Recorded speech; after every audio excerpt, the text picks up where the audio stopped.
Good morning, everyone. We'll start the second meeting or second session now because we don't have Ms. Irwa online or in the meeting room. We'll move on to Group 5 and Mr. James Joel will be presenting the answers on behalf of Group 5. So, Joel, please start the presentation.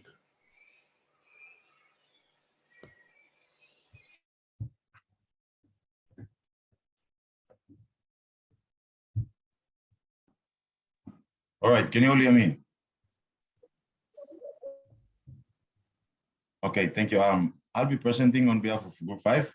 Our question for the seminar presentation is, why do many describe ASEAN's or ASEAN engagement of China as hedging strategy according to Ba?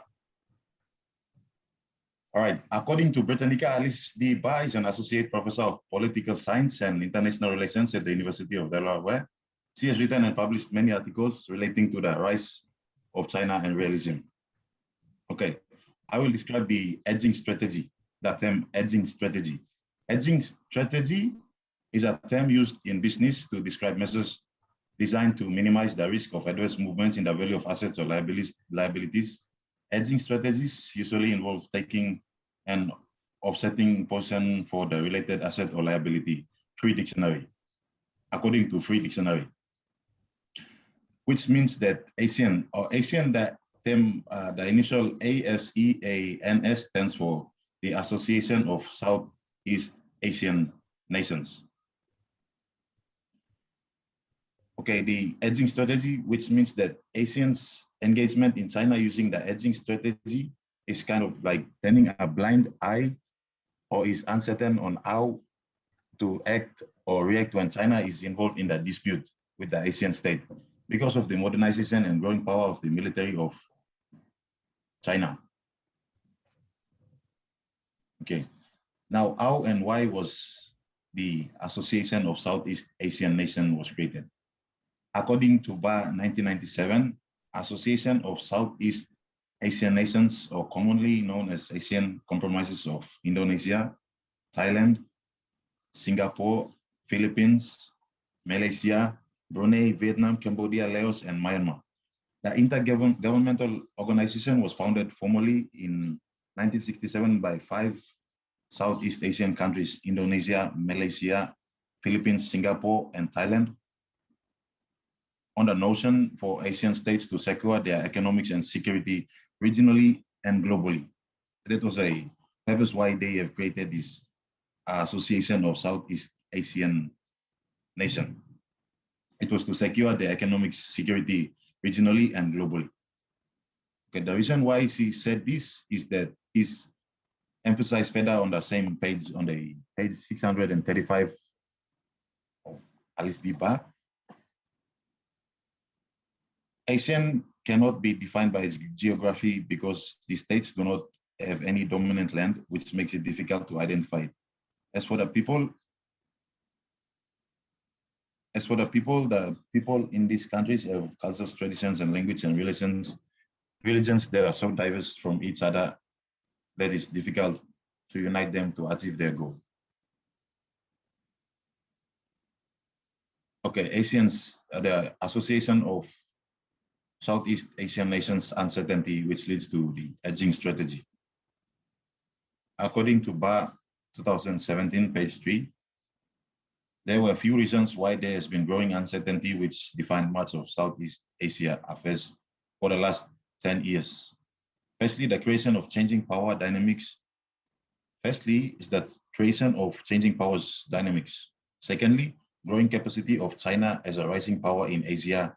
And lastly, the intensity, anxiety created by Japan and US on their contest for power in the regions, in the Southeast Asian regions. Moreover, domestic development in 2016 may prove to be as, if not more defining in their implications for regional security and strategic trends. According to Ba, in the face of heightened flux, 3 related dangers and imperatives that have long defined the Southeast Asian predicament remained outstanding in 2016. The first one is how to ensure that Southeast Asian states are not made casualties of great power conflict. 2 strategies of edging in defense of Southeast Asian autonomy. And the third one is the future of the ASEAN project as a means to greater comprehensive security in defensive of South Asian voice and institutional centrality. All right, why the other states describe ASEAN engagement of China as a strategy, as an edging strategy it means that China is growing in modernization and power and military. So that is why they have seen that the China involvement in the ASEAN is that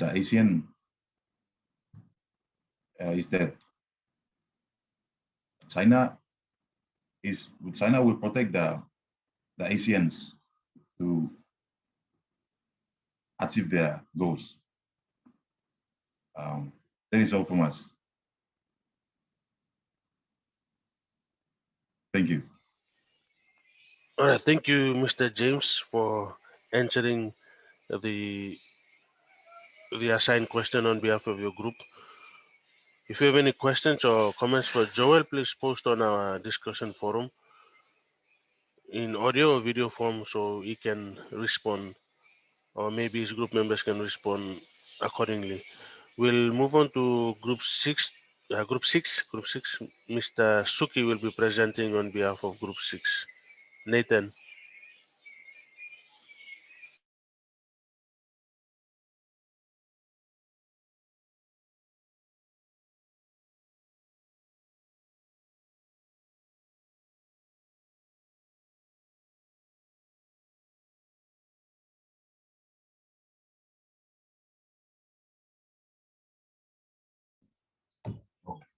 Can you guys hear me now?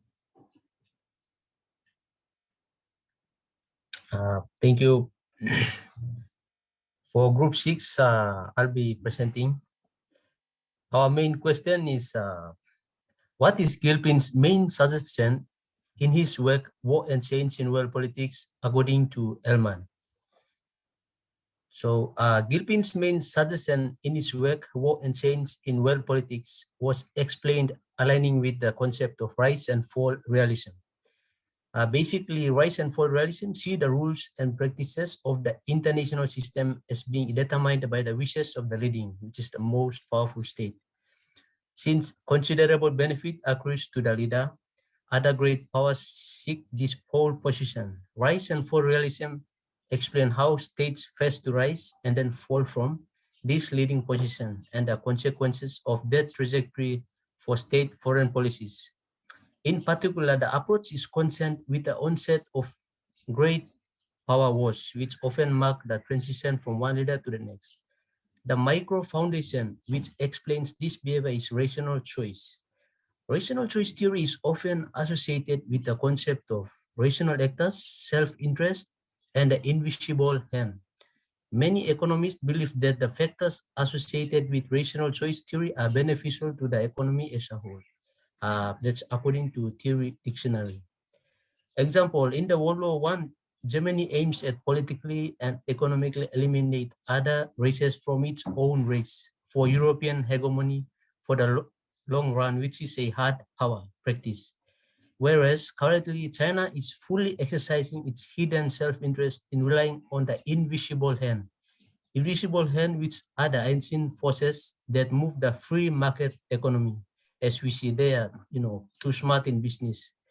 And that is she is using of the soft power practice to be a rising hegemon. There is always a challenger will opt for a war or other soft practice to displace the current hegemon or leader. Now with that understanding and to answering the main question, perhaps the best and best known work in the rise and fall tradition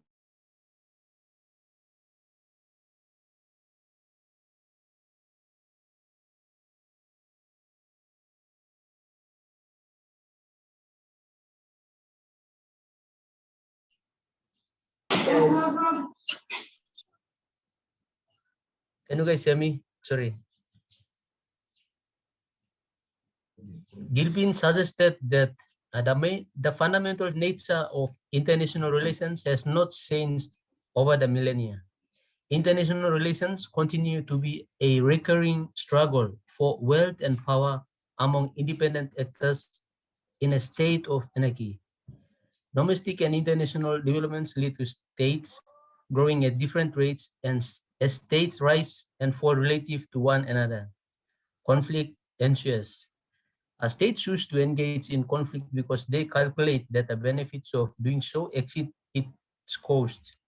In particular, because the international system is created by and for the leading power in the system. Changes in power lead to conflict over system leadership. Gilfin also suggested that these dynamics have mutatis mutandis in Hindi. That means meaning having changed what needs to be changed. So with that idea, it means that there is always a change of power. Not only one power will, domain for century or there will be a change. And always it applies to relations among states, and hence its framework is applicable to a wide swath of human history. And the other important thing is contributing factor is also the geopolitics. It also a factor for all states in international relations for recurring struggle for wealth and power. Thank you.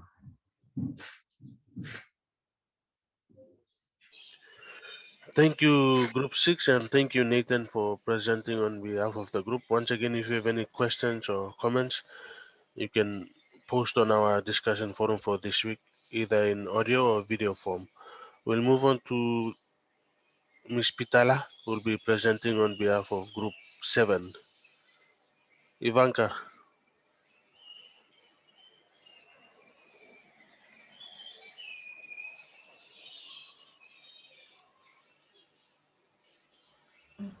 Can you guys hear me?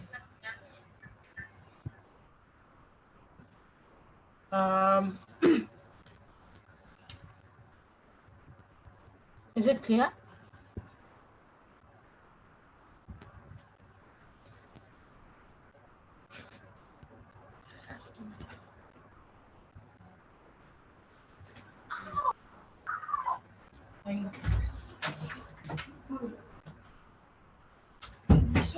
Technical difficulties to us.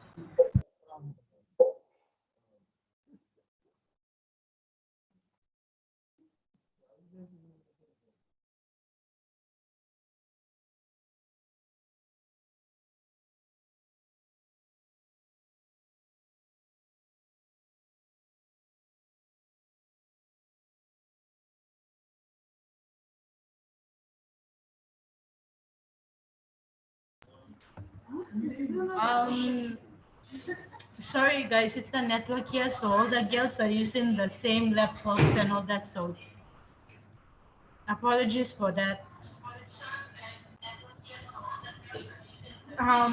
So can you guys hear me?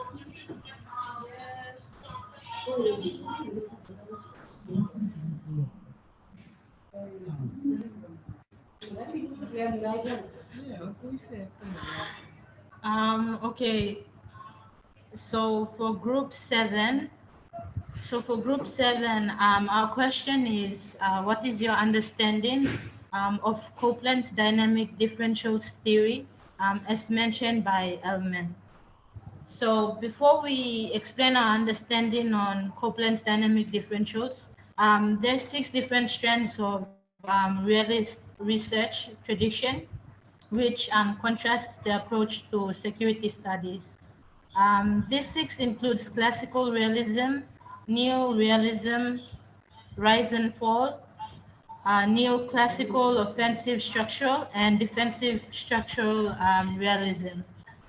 The dynamic differentials theory is in connection with the theory of rise and fall.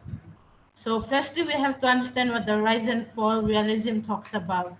In this theory, it simply says that the rules and practices of the international system are being determined by the wishes of the leading state, and that is the most powerful state. Now, in terms of Copeland's dynamic differentials theory, he suggests that the major wars are typically initiated by dominant military powers which clear significant decline. His theory is sort of in line with the structural realist argument. Um, uh, However, he views the main virtue of power as ensuring survival rather than allowing the arrangement of international affairs to suit the dominant state's interests. So, for example, the system is a collective good, which means that it is plagued by free rider syndrome. Um, Thus, it's in line with the hegemonic stability theory. So, thus, the hegemon must induce or coerce other states to support the system. Now, the US system tries to produce, for example, the US system tries to produce democracy and capitalism. Thus, it champions human rights and free trade. Other nations will try to enjoy the benefits of these institutions, but will try to avoid paying the costs of producing them.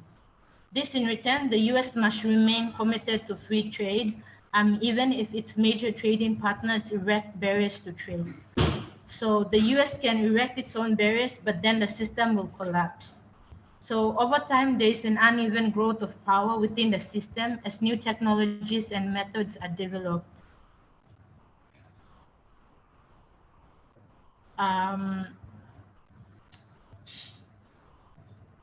Anyways, an unstable system will result if economic, technological, and other changes erode the international hierarchy and undermine the position. So, it's simply from our group's understanding, it is more likely a revision.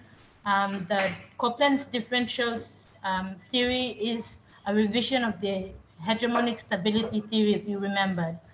Now, it argues that the crises and wars are most likely when the most dominant military states in a system begin to anticipate steep and large inevitable decline, and they start to fear the future intentions of rising actors.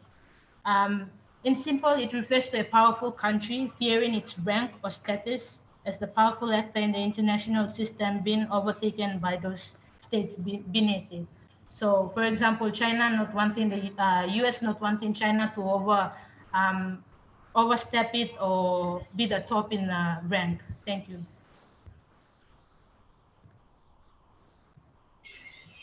Thank you, Ivanka, for presenting on behalf of Group 7. I saw Ms. Hirua entering the meeting room.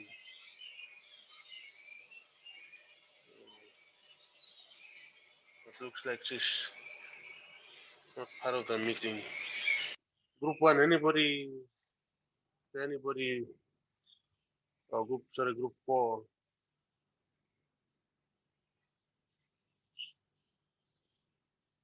Joanna, anybody from Group 4 who can present on behalf? Stephanie will be presenting. Oh, Stephanie, okay.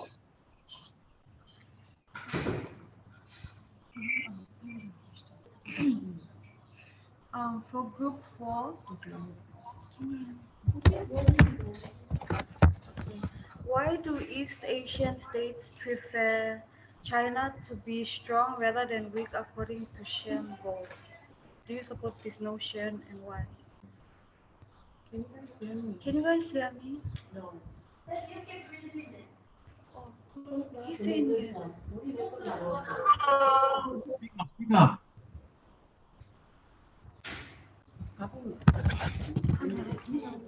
Which side? Can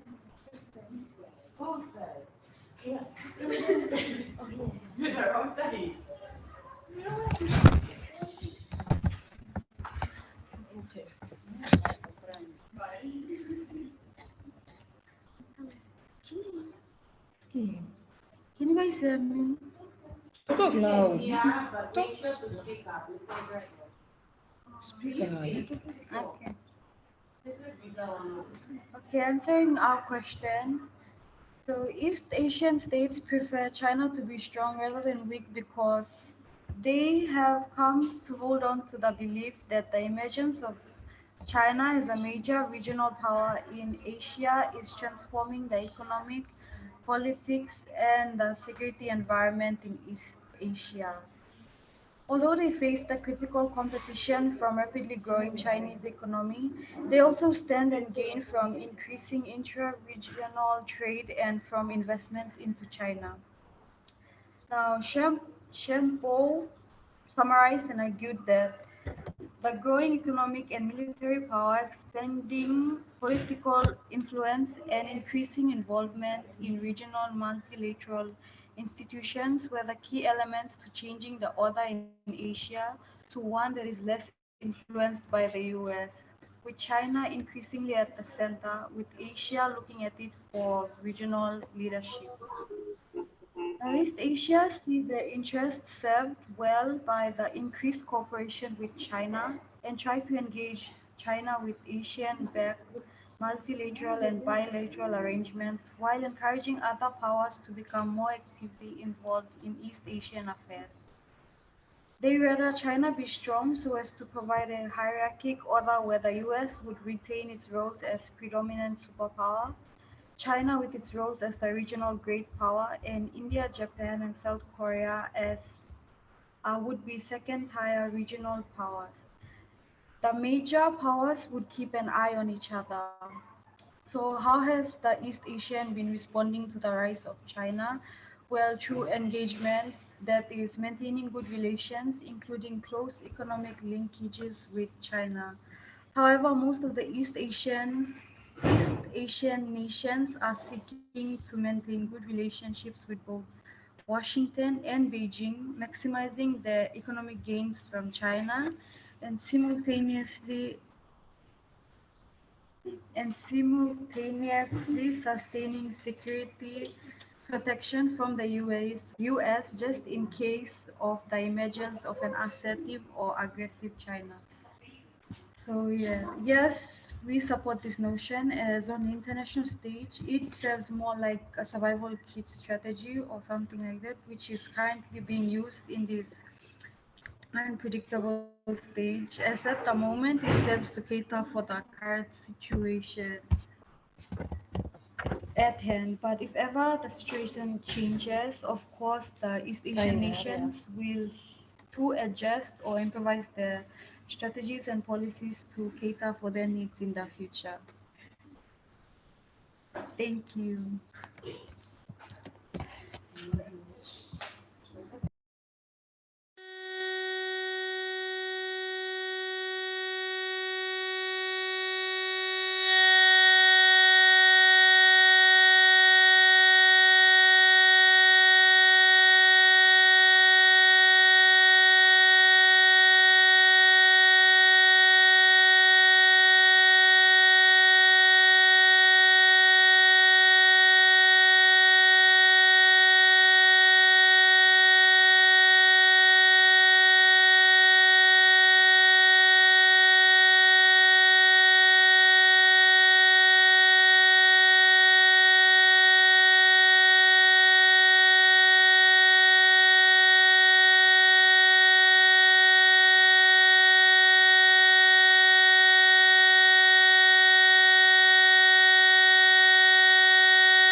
Sorry, Mr. We can't hear you.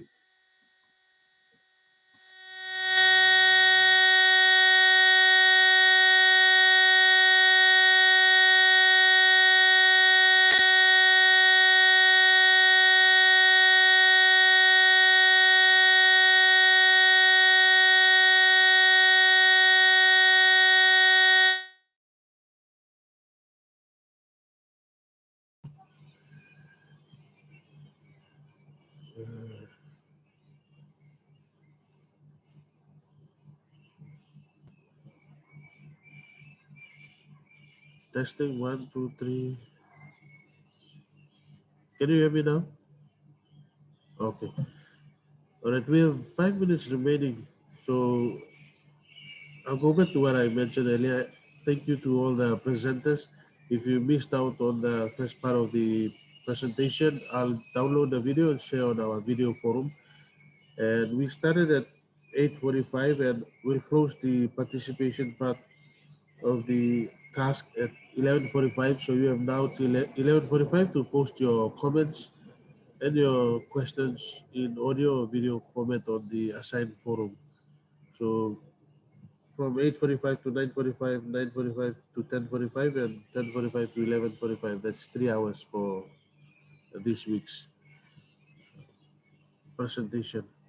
And my apologies for the technical issues that we are facing. Sorry, it's beyond my control. And also we had another issue related to our Grand Chief is passing away in the burial, so we had to reschedule our meeting. So also apologies for that. But it's good that all of you attended the meeting today. And like I said, I'll share the recording on our video forum so you can have access to the video and then listen to what your peers have shared or the answers to the respective assigned questions.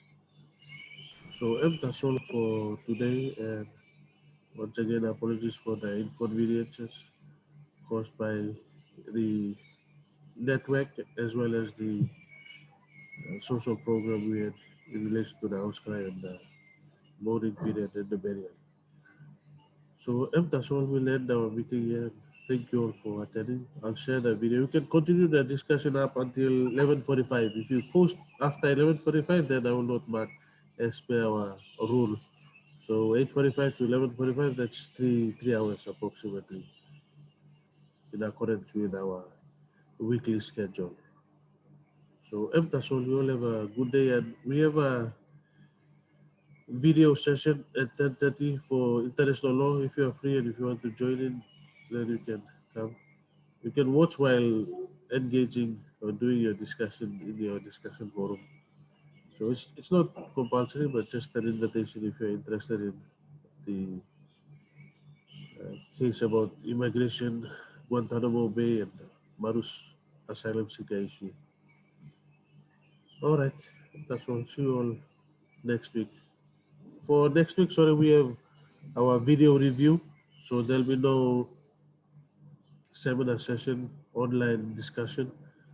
You'll be asked to, or you asked to select one of the videos that are shared, that I uploaded onto Moodle. Select one video and then you do your review. If you need any help, please do not hesitate to submit. Consult me online via WhatsApp or Facebook Messenger or Zoom. Okay.